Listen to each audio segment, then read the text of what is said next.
Bienvenidos a un nuevo programa de Cátedra Libre, el ciclo donde vos preguntás y yo, Javier Milei, contesto. Así es que bueno, nuevamente vamos a estar recibiendo a 6 jóvenes que han decidido preguntarme cómo veo algunas situaciones de la economía argentina. Así es que bueno, arranquemos con este ciclo de preguntas y respuestas. ¿Qué tal, Javier? Mi nombre es Federico. ¿Qué tal, Federico? La verdad estoy muy contento de tener la oportunidad de hablar con vos. Muchísimas gracias. Gracias por querer ser parte de este ciclo. Y gracias por tu trabajo en la política. La verdad que es histórico. Bueno, eso, los números así los dicen. Mira, me pasó esto cuando fui a presentar el libro de Agustín Laje, La batalla cultural. Él básicamente lo puso en términos históricos, ¿no? O sea, tenemos que tener en cuenta que lo que hemos logrado el año pasado ha sido interesante, ¿no? Primero porque es la primera vez que llega a un cargo de diputado nacional un libertario, ¿no? O sea, yo soy del Partido Libertario, de hecho soy el presidente honorífico. Y no solo eso, sino que además, nosotros cuando arrancamos con esto, ¿no sabes qué? Nos decían, primero que no íbamos a poder armar una estructura política para poder competir, y de hecho lo hicimos. Teníamos 4 partidos, entre ellos el Partido Libertario, también el MID, UNITE y Jubilados y Juventud, y 17 agrupaciones que nos acompañaron. Por lo tanto, ahí le erraron. Después nos dijeron que no íbamos a pasar las PASO. Logramos pasar las PASOs. Después nos dijeron que íbamos a perder contra el voto en blanco. Después que íbamos a perder por goleada contra la izquierda. Y después nos dijeron que de ninguna manera íbamos a poder conseguir los votos como para poder lograr una banca de diputado nacional y que lo que íbamos a, como mucho, conseguir era 1 o 2 bancas en la legislatura. La realidad es que terminamos sacando el 17% de los votos y eso muy a pesar de la estructura en paralelo que armó el jefe de gobierno de la Ciudad Autónoma de Buenos Aires para tratar de perjudicarnos, aparte dicho explícitamente por la gente que formaba parte de ese armado, y además el continuo desgaste y operaciones mediáticas que nos hicieron a lo largo de toda la campaña y las distintas trampas y las distintas emboscadas a las que fuimos siendo sometidos, pero afortunadamente, contra todo pronóstico, sacamos 17% de los votos, estuvimos al borde de conseguir una tercera banca, 5 bancas en la legislatura que podrían haber llegado a ser 6, y una situación de un crecimiento permanente en todo el país, con lo cual estamos confiados de que si en las próximas elecciones en el 2023 entramos en el balotaje, vamos a tener por primera vez un presidente libertario y va a ser argentino, o sea, voy a ser yo. Así que, digo, más allá de los parroquiales, tu pregunta. Sí, mi pregunta, yo como judío que soy, te escucho hablar de la comunidad y realmente que un candidato a presidente hable así me genera mucho orgullo. Pero siempre me dio curiosidad cómo es que llegaste a la comunidad judía y si se podría saber qué es lo que más te gusta de la comunidad. Bueno, son varias cuestiones. Primero me siento halagado que te sientas muy conforme y confortable con el trabajo que hago, en especial en la parte vinculada con mi relación con la comunidad, una relación que es muy estrecha. De hecho, participo de casi todas las festividades Así es que la disfrutamos, digamos, digo la disfrutamos porque suelo ir con mi hermana. Claro. Así es que siempre estamos juntos y nos suelen invitar y la verdad es que hacemos una redefinición de la agenda para estar en las distintas festividades. Y mi vínculo tan profundo con la comunidad judía arrancó hace muchísimos años cuando yo daba clases particulares como parte de mis actividades. Yo tenía un alumno que básicamente él quería saber de economía, pero no quería hacer toda la carrera de economía. Entonces me dijo, mira, dame las 4 o 5 materias que sean fundamentales para que yo entienda de qué se trata esto. Entonces yo tomé el desafío, me pareció interesante. Y una de las cosas que me pasaba, obviamente sí, un chico de la comunidad judía, ¿no? O sea, era que yo le daba clases y, y me hacía unas preguntas tremendas. Pero eran espectaculares las preguntas. Y la verdad es que en esa época todavía yo me dedicaba a escribir cosas para la academia. Digo, ahora ya no lo hago, ahora solo me dedico a divulgar. Y eran preguntas súper interesantes, súper desafiantes. Entonces llegó un momento que le dije, escuchame una cosa, ¿me podés explicar cómo es esto que haces estas preguntas que son impresionantes? Y él me contestó que para él era natural, claro, porque él, ¿qué pasa? Durante toda la mañana, pasaba toda la mañana estudiando para el rabino. Entonces él me explicaba que cuando veían un problema, digamos, lo enfocaban de un lado, lo enfocaban del otro, lo enfocaban de otro lado, y esa era toda la interacción que se iba haciendo. Y eso a mí me pareció como metodológicamente impresionante, y quedé muy, muy involucrado con eso. Y de hecho, cuando nosotros hicimos el análisis de un libro que se llama El Banco Central, Teoría y Práctica, que es de Alan Blinder, alguien que daba clase en la Universidad de Princeton y va como vicepresidente de la Reserva Federal, lo hicimos con la misma metodología. Hicimos párrafo por párrafo y de cada oración de ese párrafo estudiábamos toda la teoría económica. Y ahí, bueno, eso fue el primer acercamiento. Después fui teniendo distintos acercamientos, o sea, en términos de participar en actividades, en conferencias. De hecho, suelo, digamos, ser parte de los seminarios que arma mi queridísimo amigo Darío Epstein, que los arma en el Hotel Alvear. De hecho, voy a ser el orador principal del que se va a hacer en el mes de septiembre, que además esos fondos después se utilizan para hacer obras de caridad. Y bueno, y después, o sea, en el último tiempo hubo una precipitación de todos estos vínculos, porque tuve la dicha de por distintas cuestiones, terminé yendo al templo de la calle Borges y conocí a un ser fabuloso como es el rabino de dicho templo, Axel, y la verdad es que no solo que nos hicimos amigos, sino que interactuamos frecuentemente. Es bastante desafiante la situación porque me manda un WhatsApp y me deja una pregunta y entonces a partir de ahí empiezo a elaborar, me da 10 minutos para elaborar y después hablamos por teléfono. Y son charlas que son como de 3 horas. Y a mí me genera un profundo crecimiento espiritual. Además me han pasado cosas maravillosas con el seguimiento de la Parashá. La Parashá, para quienes no lo sepan, es el fragmento de la Torá que se estudia cada semana. Y me han pasado cosas maravillosas, de donde lo que se estaba discutiendo en la Parashá de esa semana coincidía con algunos de los temas en los cuales yo estaba involucrado fuertemente. Eso, creo que el caso más emblemático pasó cuando hicimos el primer sorteo de la dieta, y fue muy reveladora la parashá de esa semana, porque básicamente esa semana se discutía lo que era la 9ª plaga de Egipto.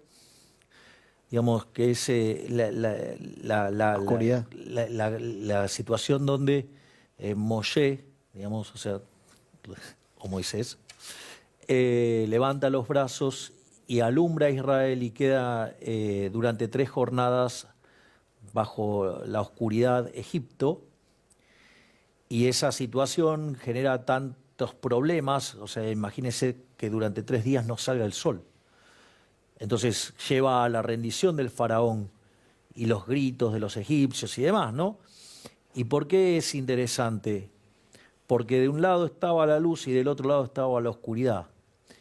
Y fíjense que durante ese periodo salió a la luz todo lo peor de la casta política ladrona que tenemos. Porque fíjense esto, ¿qué es lo que hizo el sorteo de la dieta? Dejó en claro 2 situaciones. Una es que un diputado gana mucho más que lo que gana el argentino medio y el argentino mediano. Y no solo eso, sino que además, a pesar de ello, no pueden justificar el nivel de vida que llevan con la plata que ganan. Por lo tanto, dejaron en claro sus privilegios y dejaron en claro que son ladrones. Y fíjense, si ustedes siguen mis declaraciones, yo decía, dejen que hablen los egipcios, justamente porque estaba haciendo referencia a esa situación. Por lo tanto, la verdad es que es un vínculo que yo tengo muy espiritual, de mucho crecimiento, no solo en lo espiritual, sino también en términos de conocimiento y de cómo plantear los problemas. Y de hecho he manifestado que una vez culminado mi ciclo en la política, yo me voy a dedicar a estudiar la Torá y además, o sea, también estar con mis hijitos de 4 patas, con Conan, Murray, Milton, Robert y Lucas, y con el jefe, mi hermana. Así es que bueno, hacemos un pequeño corte porque acaba de terminar el bloque y nos vemos en el próximo bloque para seguir con esto que son estas preguntas y respuestas para que ustedes vean cómo la vemos. La verdad que la respuesta de Javier fue impecable, no solo en mi pregunta, sino en todas. Me pareció una experiencia muy grata y les recomiendo, si tienen la posibilidad, que no se lo pierdan.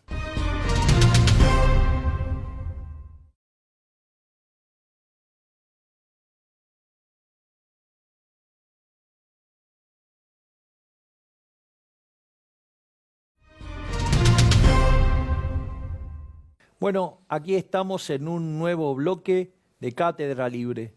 Así es que ahora vamos a pasar a la segunda pregunta. Estimada señorita. Buenos días, Javier, ¿cómo estás? Mi nombre es Miranda. ¿Qué tal, Miranda? Es un gusto para mí estar acá. Gracias por estar acá. Mi pregunta es un poquito más económica que la de él, y es si para vos el Estado debe dar un presupuesto para los deportistas que nos representan internacionalmente. ¿Te lo puedo contestar con una pregunta? Digo, siguiendo la metodología y la escuela. La pregunta es, ¿por qué crees, o más fácil, cómo crees que se financiaría eso de financiar alguna actividad o de darle un presupuesto? ¿Cómo se financiaría? No lo sé. Impuestos. Claro, si te Sí, lo va a claro. dar el Estado, por decirlo de alguna manera, si esto es un presupuesto del Estado, lo tiene que financiar. Sí. Ahora, las formas en la cual el Estado financia el presupuesto son de distintas maneras. Una es vía deuda.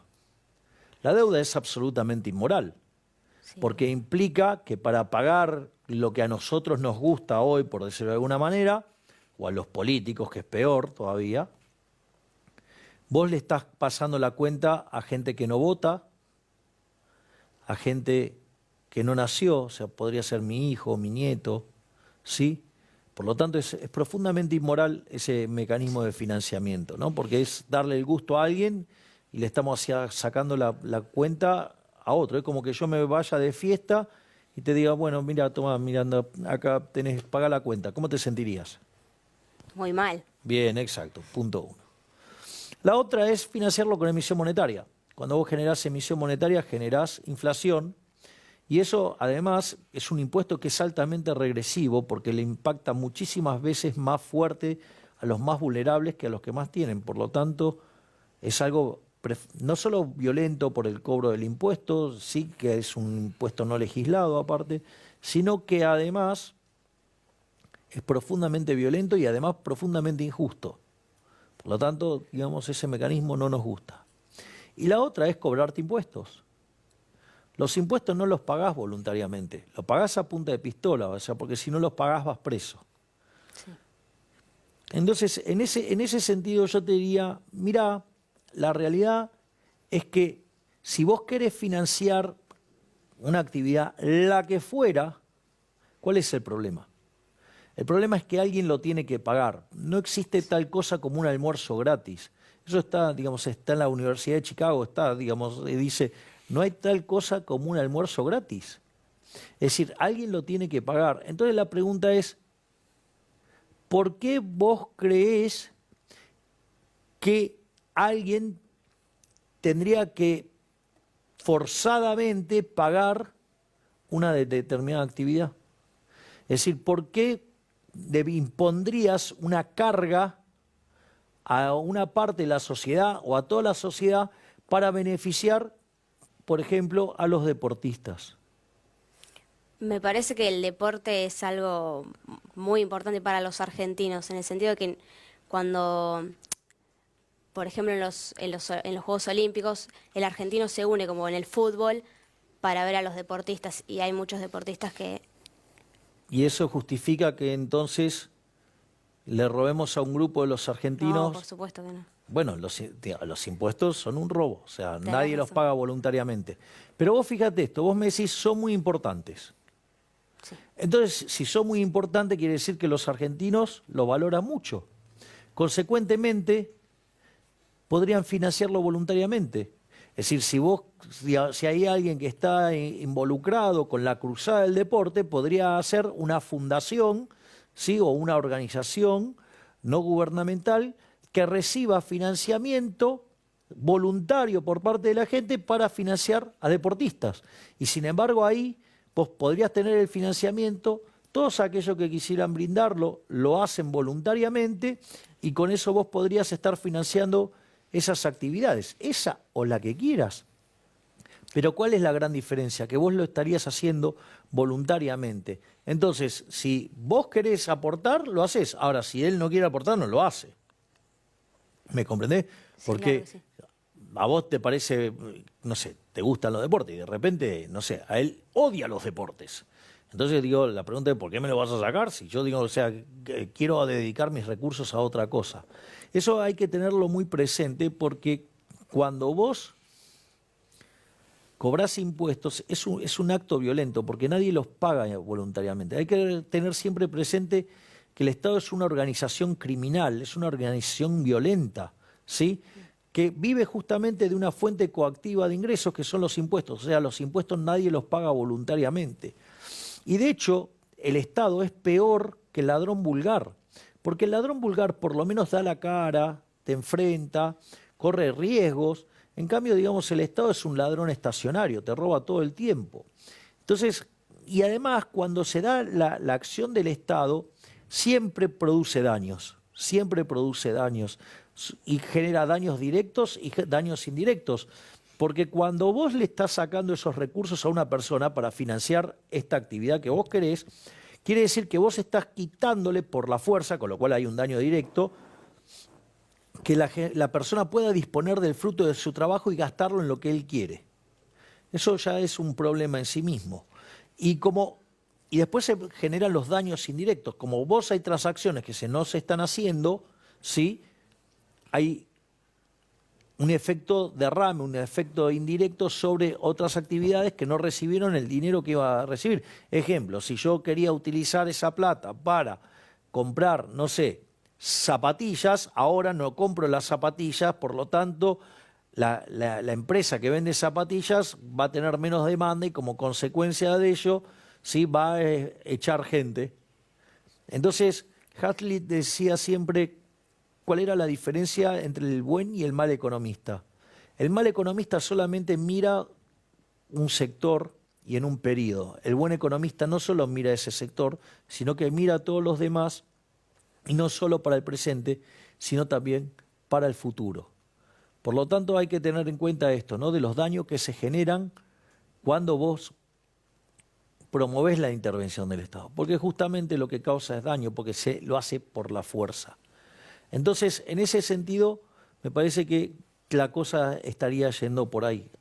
¿Alguna duda sobre esto, entonces? No, me quedó claro que una alternativa serían las fundaciones. Claro, Una exactamente. muy- Vos podrías crear fundaciones o organizaciones no gubernamentales Claro. donde las personas voluntariamente financian y entonces financian la actividad que les guste.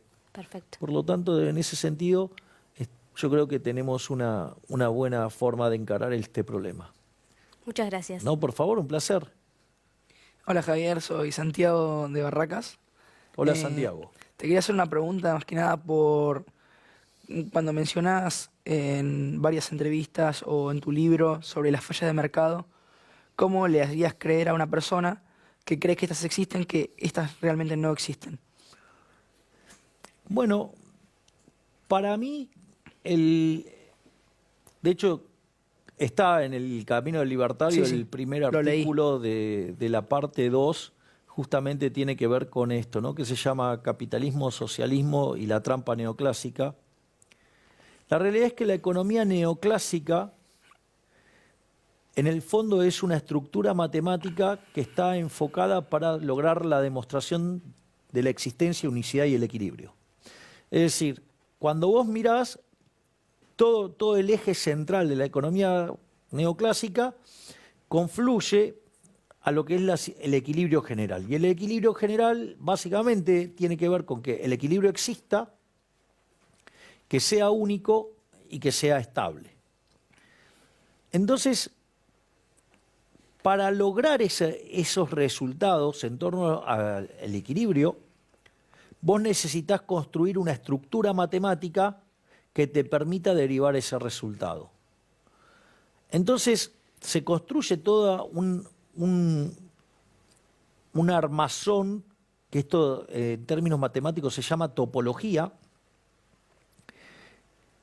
y que te permite lograr esos resultados. Entonces, lo que vos ves es que toda la estructura del análisis económico, en rigor, es toda una estructura topológica cuyo último fin es demostrar la existencia, unicidad y estabilidad del equilibrio.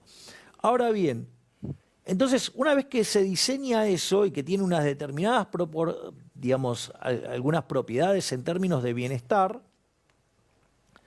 eso lo que hace es que, y a mí esta me parece la parte más crítica del análisis económico y lo que me parece directamente una locura, es esto de que cuando la vida real no se parece al modelo, lo llamamos fallas de mercado.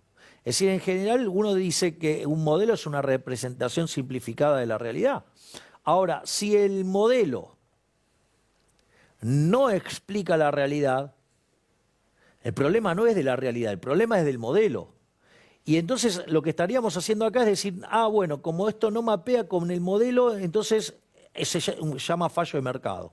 A mí eso verdaderamente me parece un disparate metodológico, y ese es el eje central de lo que yo trato de explicar en ese artículo, porque eso además conlleva a la intervención violenta del Estado, y eso, puesto en la dinámica de camino de servidumbre de Hayek, implica que cada vez vas a tener más Estado.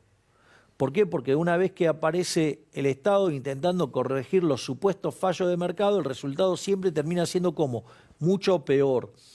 Y eso deriva en más intervención. Por eso Milton Friedman, aún siendo un liberal clásico, y no de la línea de Hayek, y mucho menos un minarquista como Mises, y muchísimo menos un anarcocapitalista como Rothbard, él decía, en general, la corrección de un fallo de mercado por parte del gobierno arroja una solución que siempre es peor que la que teníamos originalmente. Y aún no adhería, digamos, a esta... Después Friedman fue evolucionando. De hecho, cuando fue recientemente el debate sobre dolarización que se dio ampliamente, un profesor cometiendo una falacia de la autoridad dijo, pero Milton Friedman estaba en contra de la eliminación del Banco Central y de la banca Simon.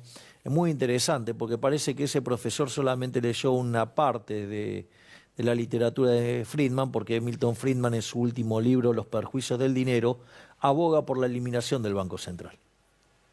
Chan. Estamos para ir a una pausa y seguimos en el próximo bloque. Nos vemos en un rato. La verdad me pareció muy buena experiencia de venir a hacer las preguntas o dudas que nosotros teníamos para Javier. Mi experiencia hoy con Javier fue muy buena, me dejó muy satisfecha su respuesta. Yo era una duda que tenía sobre lo que había leído en el libro, sobre lo que le pregunté, a lo que me quedó muy claro. Su respuesta me sirvió un montón. Era una pregunta que suponía la respuesta, pero me gustó saber la alternativa que tenía Javier. Así que bueno, los invito a que también vengan para quitarse sus dudas y aprender. Me quedé muy contenta con los resultados y la experiencia de hoy.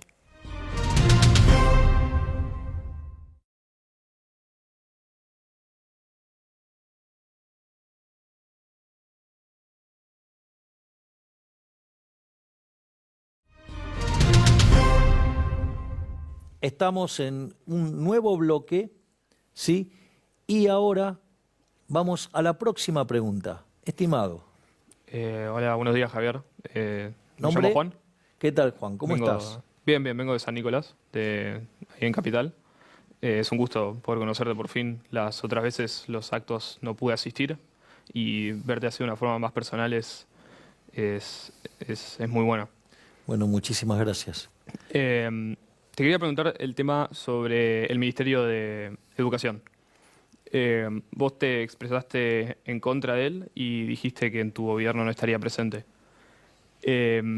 Sobre eso, ¿cómo se manejaría el tema de la calidad educativa? ¿Cómo se manejaría eso? Bueno, ahí hay varias partes. Una de las cosas que yo propuse es volver a 8 ministerios. Básicamente es el Ministerio de Economía, el Ministerio de Relaciones Exteriores, o sea, la Cancillería, el Ministerio de Infraestructura, el Ministerio de Acción Social, que de hecho estos 4 ministerios están trabajando en la sombra, Sí, sí. ¿sí? Que es, porque nosotros nos estamos tomando este tema con mucha seriedad y con tiempo para que, si por esas circunstancias los argentinos decidieran optar por la libertad avanza, nosotros tengamos las cosas ordenadas para empezar a actuar desde el primer día. Además, dijimos que tendríamos un Ministerio de Defensa por el tema de la defensa exterior, un Ministerio de Seguridad por los temas internos y, obviamente, un Ministerio de Justicia y lo que tiene que ver con el Ministerio del Interior, que eso el Ministerio del Interior lo vas a definir en la última parte, básicamente porque tiene que ver con la estructura política que emergió a partir de las elecciones. Sí. En ese contexto, claramente, no hay ni Ministerio de Salud, no hay Ministerio de Educación. Lo primero que podemos decir es, si yo te hago una pregunta, ¿quién es el gran arquitecto de la educación gloriosa en Argentina?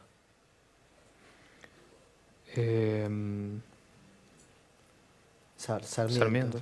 Domingo Faustino Sarmiento. La reforma que impulsó Sarmiento, ¿alguien sabe en qué gobierno lo hizo? ¿El de Roca? Exactamente, lo hizo en el gobierno de Roca. Así es, o sea, no lo hizo en el propio, lo hizo en el de Roca.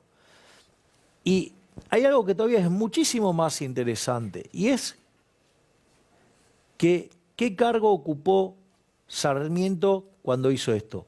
¿Era ministro? ¿Era ministro de Educación? No, No. no existía el ministro. No existía el Ministerio de Educación. Y sin embargo, dicha reforma entonces pudo ser llevada a cabo aun cuando no había un ministerio. Desde la perspectiva nuestra, nosotros creemos, como creemos fuertemente en el tema del capital humano, Y el capital humano tiene dos dimensiones. Tiene lo que es la dimensión alimentación y lo que tiene que ver con la dimensión educación. Entonces, nosotros lo que estamos haciendo es que tanto el Ministerio de Salud y el Ministerio de Educación sean absorbidos por el Ministerio de Acción Social. Entonces, va a haber una parte que se ocupe de la nutrición. Es decir, ¿por qué? Porque ustedes, todo lo que tiene que ver el entramado del cerebro se desarrolla en los primeros años de las criaturas. Por lo tanto, hay un rol fundamental que vos tenés que lograr que la nutrición de los chicos sea la correcta, porque si no, no van a poder desarrollarse intelectualmente. Naturalmente, en la misma lógica de ese ministerio va a estar ¿qué? El tema de la salud, porque si vos tenés una población que tiene problemas de salud, tampoco puede trabajar. Otra parte que también es muy importante es que la educación esté integrada con estos dos elementos, o sea, gente, digamos, bien formada desde lo físico y en buen estado de salud para poder estudiar, para poder acceder a los contenidos.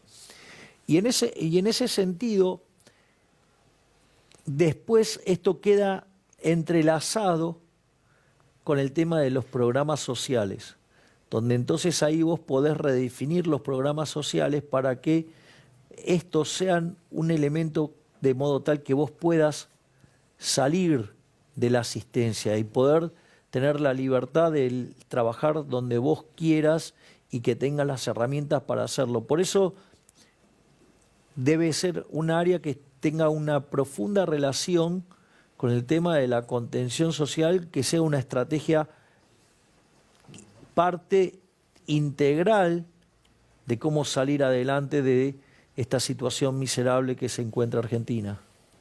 ¿Alguna duda, algo que quieras preguntar más sobre este tema?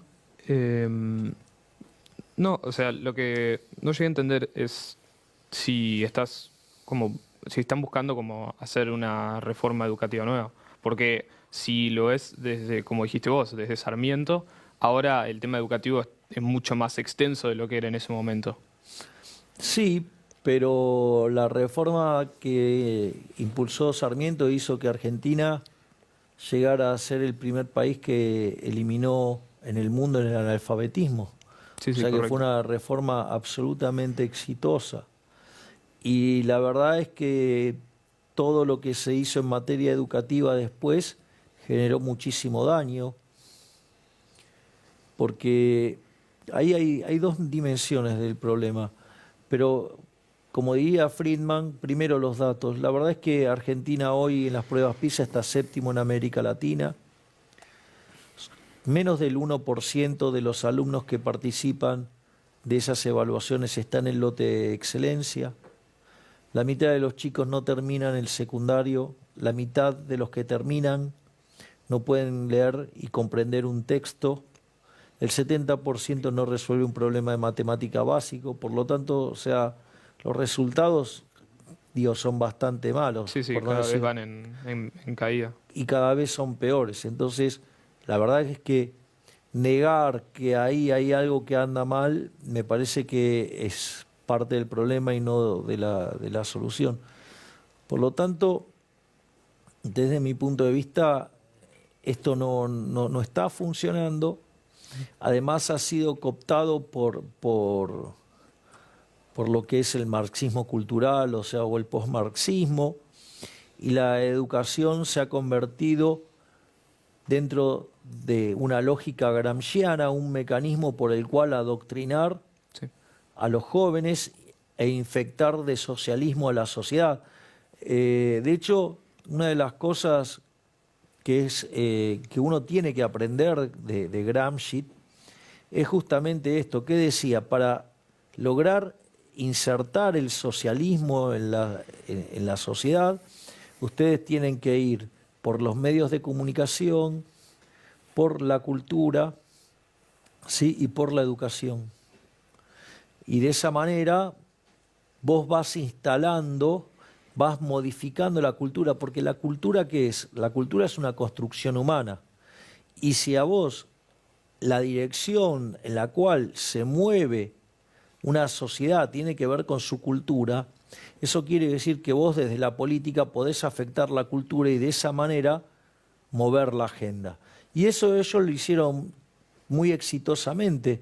Vos fijate que, por ejemplo, en Argentina las dos estructuras electorales más importantes, que esperemos que dejen de serlo para que a partir de el 2023 tengamos una nueva fuerza y que además, o sea, lleguemos y ganemos la presidencia.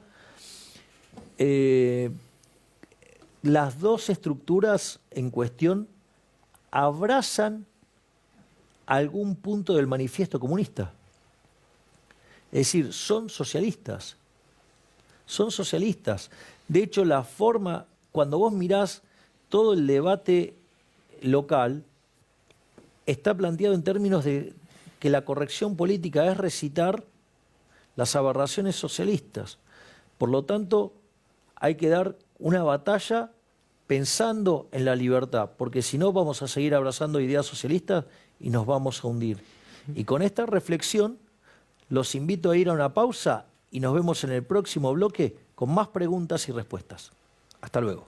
Bueno, yo vine prácticamente a ciegas, no me esperaba una experiencia tan personal, pero la verdad que estuvo increíble. No me cerró mucho la respuesta de Javier, pero con respecto a las otras preguntas que me pareció muy conciso y muy cerrado.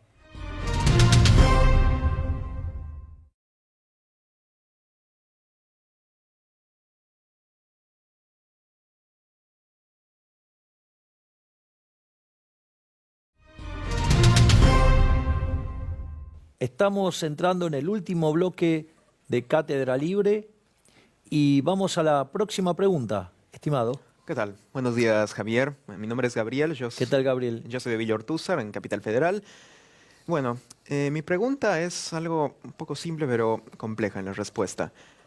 ¿Qué políticas se pretende implementar desde tu espacio para que aquellas provincias más pobres, con una economía más basada en el sector primario, en el extractivismo, y que no han logrado desarrollar una industria o un sector servicios potente, puedan llegar a ponerse al nivel del resto de las provincias de este país? Bueno, en realidad ese no desarrollo es como consecuencia de la existencia del Estado. Es decir, cuando esas provincias se caracterizan justamente por una muy fuerte presencia del Estado. Y esa tan fuerte presencia del Estado es lo que inhibe que se expanda el sector privado.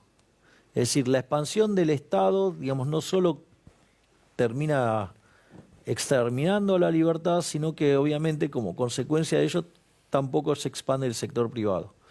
Uno de los grandes problemas que tiene Argentina es el sistema de coparticipación. De hecho, ese sistema de coparticipación en la Constitución original de Alberdi no estaba. Lo que ustedes tienen es que de hecho, el sistema de coparticipación que tiene Argentina es un sistema absolutamente perverso, es una suerte de justicia social, pero entre provincias, genera un grave problema que se llama el problema de la correspondencia fiscal, porque hay uno que paga los impuestos y hay otro que los gasta. Entonces, el que gasta, lo gasta irresponsablemente. Vos imaginate la situación de un gobernador donde cuando ponen los impuestos tenga que enfrentar la cara de los que pagaron los impuestos.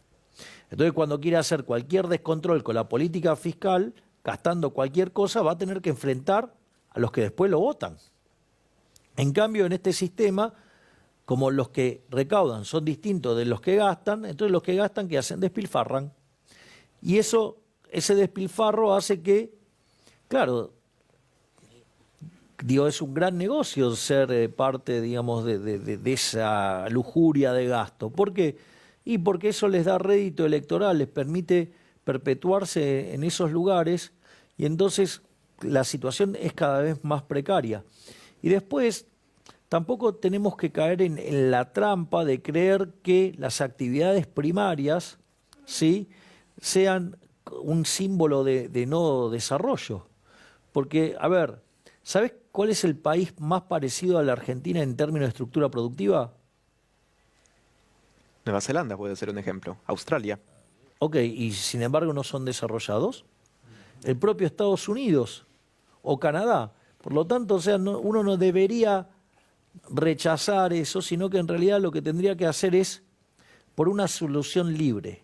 Dale libertad y que sean los individuos que decidan qué hacer, que te puedo asegurar que eso nos va a traer prosperidad. Vamos a la próxima pregunta. ¿Qué tal, Javier? Soy Ignacio, vengo ¿Qué tal, de... Ignacio? Soy de Recoleta, yo. Yo tengo una pregunta relacionada a un tema que hace un tiempo recibió bastante furor, pero ahora, hace poco, como que está volviendo a la oscuridad, se puede decir. Me gustaría saber tu opinión sobre las jubilaciones privadas y las jubilaciones privilegiadas. Bueno, desde mi punto de vista, las jubilaciones de privilegio hay que eliminarlas. No tienen por qué tener privilegios los políticos. O sea, con lo cual, para mí tienen que ser eliminadas. Bueno, de hecho, yo tengo una posición tan fuerte respecto a esta situación que ni siquiera cobro la dieta. O sea, yo la dieta la devuelvo a los pagadores de impuestos que se les sacó por la fuerza. Y obviamente que los más allá de la discusión si es privada o estatal, yo no creo en los regímenes de reparto. De hecho, los regímenes de reparto fueron creados como una estafa, porque dado el momento de la transición demográfica, ¿qué pasó? Cuando hicieron los sistemas jubilatorios, ¿qué pasa? Eran más los que te ingresaban en el sistema que los que tenías que pagar. Entonces eso generó una gran cantidad de recursos que les permitió a muchos gobiernos hacer enormes desastres. Y es la consecuencia, o sea, el sistema de jubilación de reparto es una gran estafa piramidal. Entonces, ¿qué hicieron? Con todos esos recursos que recibieron originalmente, mientras que generaban un pasivo de largo plazo, se derrocharon ese dinero para hacer políticas populistas o políticas socialistas o políticas que verdaderamente terminaron complicando la situación de los jubilados presentes. Entonces, en ese contexto, lo mejor que vos tenés es un sistema privado, donde vos te haces cargo, ¿sí?, de tu propia jubilación haciendo vos tus propios aportes. Eso no quiere decir que cuando se hizo en Argentina el sistema de las AFJP se haya hecho bien. En realidad tenía fallas de diseño y esas fallas de diseño tenía que ver con que las propias AFJP eran también un negocio de los bancos. Entonces esa situación generó las bases de lo que fue después la eliminación del sistema de jubilaciones y pensiones en Argentina, que de hecho, a pesar de eso, de los problemas que tenía, cuando se le dio la opción a los argentinos si querían volver al régimen de reparto o seguir en las AFJP, durante el gobierno de Néstor Kirchner, por amplia mayoría, más del 90% de los argentinos querían seguir con el sistema privado. Entonces, como no consiguieron el resultado que querían, después lo hicieron por la fuerza. Por lo tanto, la realidad es que lo mejor que podés tener es un sistema de capitalización donde vos además sos responsable de tu ahorro y del manejo de tu ahorro.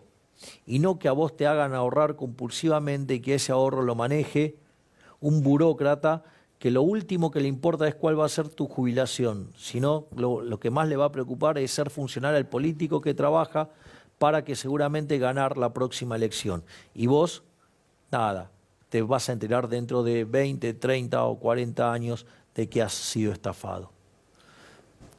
Dado esto, si ustedes quieren, podemos hacer algunas preguntas más hasta el cierre del programa.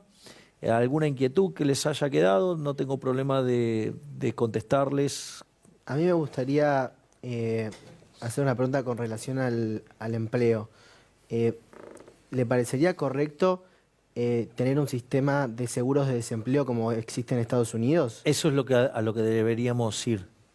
Porque justamente todas las regulaciones que tenemos hoy es como una suerte de seguro de desempleo, pero inválido. Porque, ok, no echás a nadie, pero tampoco creás un solo empleo. Si vos mirás el trabajo del sector privado, ¿sí?, está clavado en 6 millones de personas desde el año 2011. O sea, hoy siguen siendo lo mismo. O sea, no echaste a ninguno, pero no creaste un solo empleo.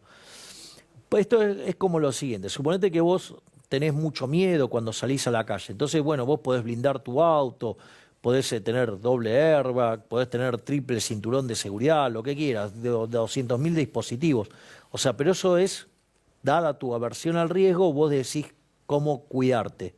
Acá en realidad la solución que hay en Argentina es como que cuando vos vas a salir a la calle, les prohíbas a todos los argentinos salir a la calle porque vas a circular vos.